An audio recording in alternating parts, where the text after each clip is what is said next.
लो, एक और spam call. Honestly ये आज की 3rd स्पैम कॉल है। हर रोज ही आते हैं। वैसे मैं श्योर हूँ कि मैं अकेली नहीं हूँ। हम सबको आजकल कितने स्पैम कॉल्स आते हैं, राइट? लेकिन उसमें से कितने स्कैम्स होते हैं, ये हमें से शायद सिर्फ कुछ ही को पता है। आजकल तो बैंकिंग डिटेल्स एक OTP सी लीक हो जाती हैं। फेक पुलिस, हमारे घर के बच्चों को स्टेशन लेके जाना, हमसे पैसे भेजने के लिए कॉल करवाना और ऐसे ही कई स्कैम सुनने को मिलते हैं। आज की कहानी में भी एक स्कैम हुआ था। एक्चुअली चलिए उनसे ही सुनते हैं कि हुआ क्या था। I remember when I started helping people, it was not a big. हम लोग छोटा छोटा बेसिक नेसेसिटी ऊपर काम करना स्टार्ट किया, like food distribution, book distribution, old cloth distribution. बाद में एक विलविशर ने सजेस्ट किया आप लोग का एक NGO स्टार्ट करो, एक नाम लगा के उसको रजिस्ट्रेशन करो बोलो। हम लोग एक लॉयर के ने जाके इंक्वायरी कर रहे तो उन्होंने बोले एक 20,000 चार्ज होता रजिस्ट्रेशन प्रोसेस के लिए।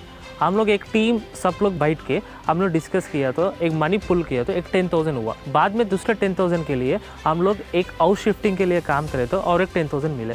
वो 20,000 से हम लोग रजिस्ट्रेशन प्रोसेस कंप्लीट किया। बाद में हम लोग को मालूम हो गया actually registration fees is 2,000 not 20,000। First step में हम लोग एक स्कैम में फंस गया। सोशल सेक्टर में भी स्कैम्स होते हैं, बट होल्ड ऑन, सुशील ये सब क्यों कर रहे थे? I mean it's amazing, right? A true act of service, but what's the reason behind it? Actually, story की शुरुआत थोड़ी अलग है।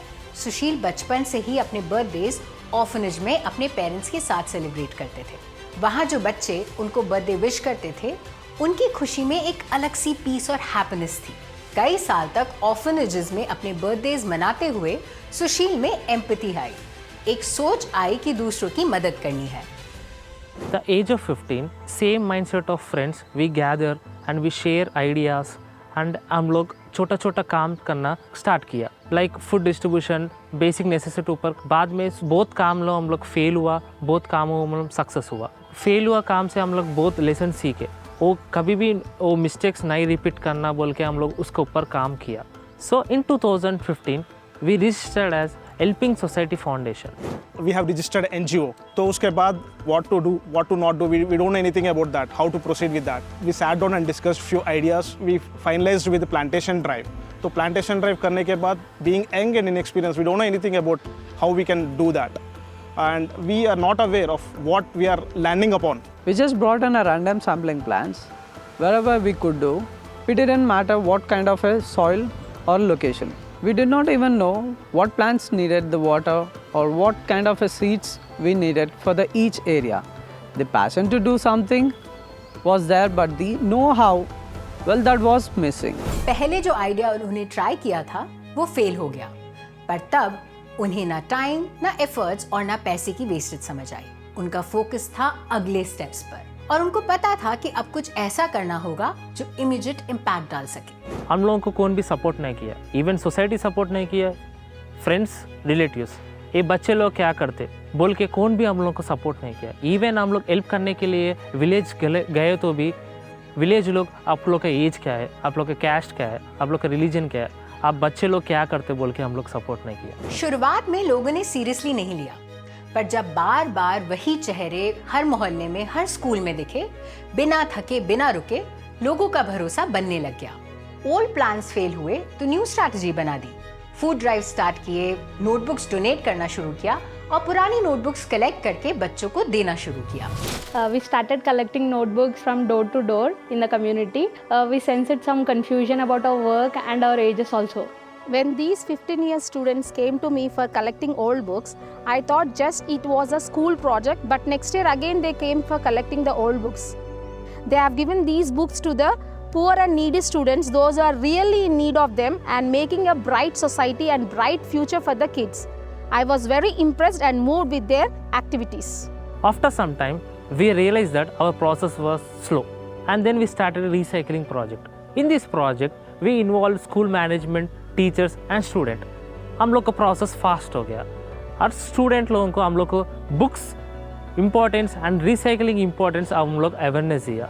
अवेयरनेस दे के हम लोग उन लोग से ओल्ड बुक्स कलेक्ट करके रिसाइकलिंग करके और रिसाइकलिंग से नया बुक हम लोग रूरल डिस्ट्रिक्ट्स में हम लोग डिस्ट्रीब्यूट करना स्टार्ट किया। ఇదేం బాగుంది వేరే దాంట్లో ఇగో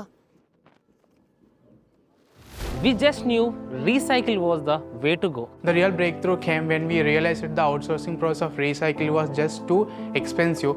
We approached the private schools and pitched them the idea of supply with their notebooks at the beginning of each academic year. Those orders gave the financial boost to invest in your own missionaries.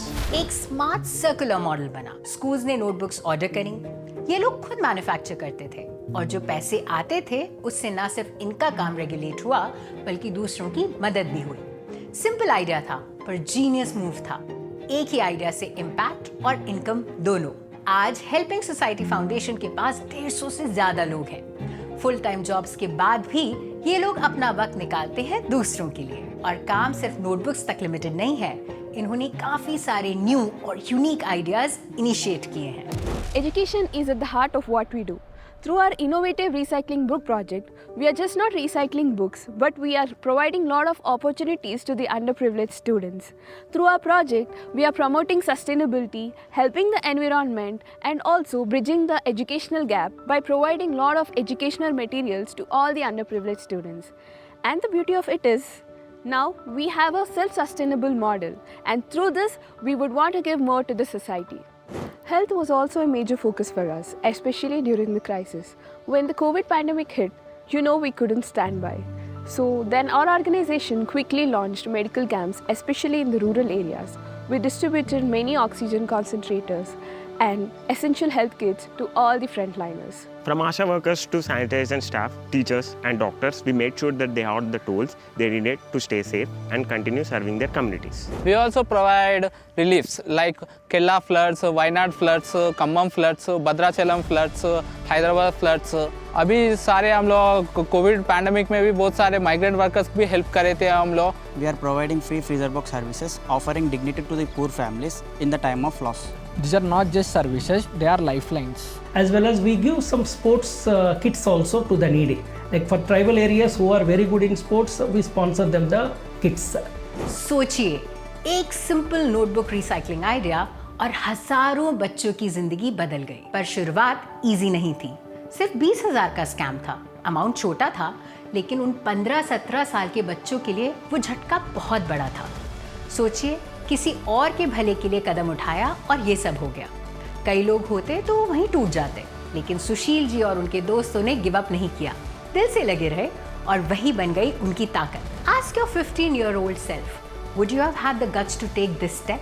Now, tell us in the comments by typing IAC, which means I'm capable. And remember, every big journey starts with that first step. Who knows, this could be the start of your own hero story. देखा ना कैसे सुशील जी ने एक small step लिया और आज उनके effort से हजारों जिंदगियां बदल गईं। उन्होंने कभी अपने मिशन को नहीं छोड़ा। उनकी कहानी है ट्रू डेडिकेशन और पैशन की, एक ट्रू हीरो की तरह जो सिर्फ और सिर्फ दूसरों की मदद के लिए अपनी जिंदगी लगा देते हैं। सीखें उनके काम के बारे में। Catch you soon with more stories and more action. जय हिंद। क्योंकि हीरो का उल्टा विलन नहीं होता, हीरो का उल्टा होता है तमाशबीन।